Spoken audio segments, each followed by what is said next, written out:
প্রতিটি শুরুরই থাকে শেষ। ঠিক তেমনই একজন ক্রিকেটারের কেরিয়ার।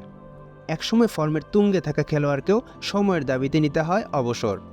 সম্প্রতি ভারতের সাবেক অধিনায়ক বিরাট কোহলি জানান তার অবসরের পরিকল্পনা। রয়্যাল চ্যালেঞ্জার্স বেঙ্গালুরু গালা ডিনারে কোহলি তার ভবিষ্যৎ পরিকল্পনার ইঙ্গিত দিয়েছেন।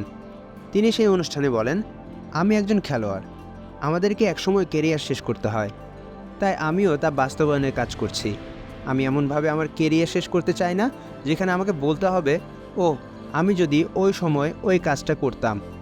কেননা আমি আজীবন আমার খেলা চালিয়ে যেতে পারবো না। তাই আমি কোনো আক্ষেপ রেখে অথবা কোনো কাজ অসমাপ্ত রেখে যেতে চাই না। ভবিষ্যতে কোনো আক্ষেপ না রাখা এবং কোনো কাজ অসমাপ্ত না রাখার উপর গুরুত্ব দেন কোহলি। তাছাড়া তিনি তার অবসরের পরবর্তী পরিকল্পনার কথা বলেন। তার অবসরের পরে পরিবারের সাথে একান্ত সময় কাটানোর বিষয়টি উল্লেখ করেন সেই অনুষ্ঠানে। অবসর প্রসঙ্গে তিনি বলেন, যখন আমি আমার সব কাজ শেষ করব তখন আমি গায়েব হয়ে যাব। আমাকে বেশ কয়েকদিনের জন্য খুঁজে পাবেন না। তাই আমি আমার কেরিয়ার শেষ করার আগেই সব অসমাপ্ত কাজ শেষ করে যেতে চাই। আর এটাই আমাকে সামনের দিকে এগিয়ে যেতে উৎসাহিত করে।